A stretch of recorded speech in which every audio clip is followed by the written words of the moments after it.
তেতিয়া ভাৰতৰ প্ৰথম প্ৰধানমন্ত্ৰী জৱাহৰলাল নেহৰুৱে ভাৰতবৰ্ষৰ লালকিল্লাত তিৰংগা উত্তোলন কৰিছিলে আৰু তিৰংগা উত্তোলনৰ পাঠখনত তেওঁ তাক আগদিনা গধূলি মানে দেশবাসীৰ উদ্দেশ্যে তেওঁ ভাষণ দিছিল। ইয়াৰ আৰম্ভণি আৰু সেইদিনা যিখন সভা হৈছিলে সেই সভাখনত আমাৰ ভাৰতৰত্ন বিজয়ী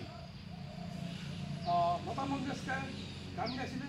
চাহে জহাছে হিন্দুস্তান আমাৰ তেওঁলোকে জানে আৰু আমাৰ চেহনাই বাদক উস্তাদ বিছমিল্লা খান ভাৰতৰত্ন মানে বিজয়ী, তেখেতেও আমাৰ বিছমিল্লা খানে তেখেতৰ চেহনাই মানে ধুনীয়া সুৰ সমলয় সৃষ্টি কৰিছিলে।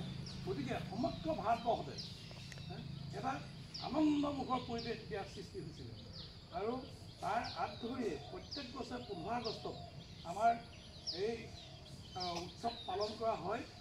বছৰি আমাৰ 15 আগষ্টত এইটো উদযাপন কৰা হয় আৰু আমাৰ যেতিয়া নেকি আমাৰ বিজেপি চৰকাৰ আমাৰ আহিলে ভাৰতবৰ্ষলৈ তেতিয়াৰ পৰা তেওঁলোকে সমগ্ৰ ভাৰতজুৰি সমগ্ৰ বিদ্যালয়সমূহত এই অনুষ্ঠান উদযাপন কৰা এটা ব্যাপক কাৰ্যসূচী তেওঁলোকে গ্ৰহণ কৰিলে আৰু সেই কাৰ্যসূচীৰ ফলশ্ৰুতি হিচাপে আজি ছাৰে আমাৰ প্ৰধান শিক্ষক মহোদয় ইতিমধ্যে তোমালোকক কৈছে আমি এতিয়া শপত গ্ৰহণ কৰিম আৰু আমি চেলফি তুলিম আৰু এইবিলাকৰ জৰিয়তে আমি আনন্দ উৎসৱ পালন কৰিম। গতিকে আজিৰ উদ্দেশ্য ইমান।